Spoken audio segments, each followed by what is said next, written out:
ATN Maharashtra न्यूजमध्ये आपले हार्दिक स्वागत. आपण पाहत आहात एटीएन महाराष्ट्र न्यूज. काही ठळक बातमी. रोगग्रस्त कुत्र्यांचा व मोकाट जनावरांचा बंदोबस्त करा, गोकुंदा व किनवट नगरवासियांची मागणी. आज किनवट शहरातील मथुरानगर येथे घरासमोरील मोकळ्या रस्त्यावर खेळत असताना अचानक एका मोकाट गायीने मागून पळत येऊन लहान मुलांना शिंगाने ढकलून देऊन खाली पाडले. दैव बलवत्तर म्हणून मुले थोडक्यात बालबाल बचावले.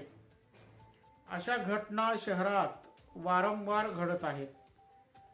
याकडे प्रशासन लक्ष देईल काय?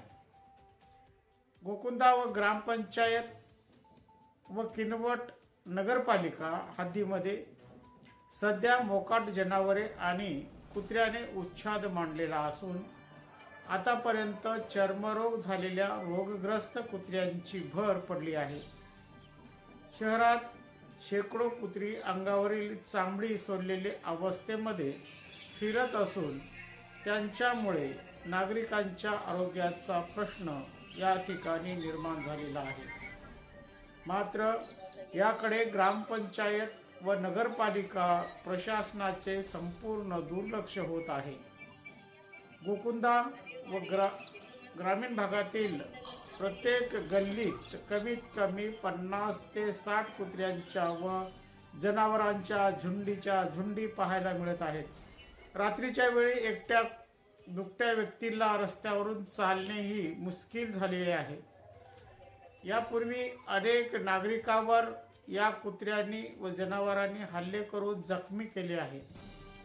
आता या समस्येने भीषण स्वरूप धारण केलेले असून या कुत्र्यांना गंभीर स्वरूपाचा चर्मरोग झालेला आहे. रोगग्रस्त कुत्र्यांच्या अंगावरील केस झडत असून हेच हवेत उडत आहेत. अनेकांची चामडी सोलून जखमा झालेली आहे. त्यातून प्रचंड दुर्गंधी सुटली आहे. ही कुत्री घरासमोर वावरत असल्यामुळे हा संसर्ग लहान मुले व नागरिकांना होण्याची भीती आता व्यक्त होत आहे. प्रशासन कोणाची वाट पाहते आहे? रोग नागरिकांमध्ये पसरल्यावरच ग्रामपंचायतला व नगरपालिकेला जाग येणार का, असा संतप्त सवाल नागरिक विचारत आहेत.